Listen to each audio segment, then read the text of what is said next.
Són 2:45 del matí. Està molt silenciós a la ciutat. Aquests moments s'han d'aprofitar per mirar d'escoltar els cants dels ocells.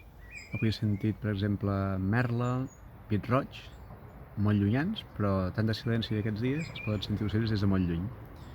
Avui és un dimarts.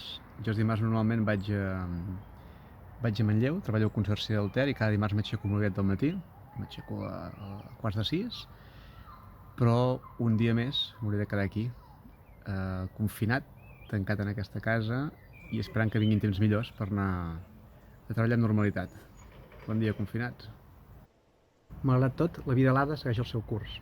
Justament ara, que hi ha silenci, es poden sentir no només merles, sinó tudons, mallarengues i ocells típicament forestals que van entrant de mica en mica a les ciutats i els sentim ara que hi ha silenci. I ara mateix he vist un gaig aturat a les antenes del bloc de pisos de davant.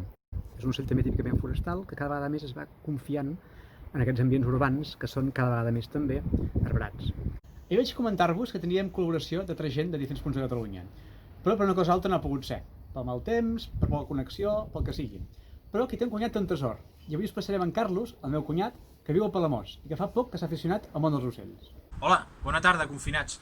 Estem a Palamós, som l'Albert i en Carlos, i hem pujat una estoneta més al terrat a observar alguna espècie.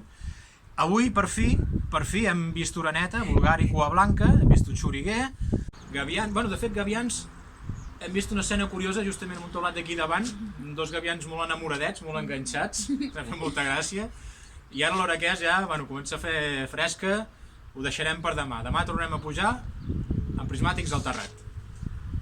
Tot i el mal temps, cada vegada és més la gent que va introduint dades en el sistema d'Ornito.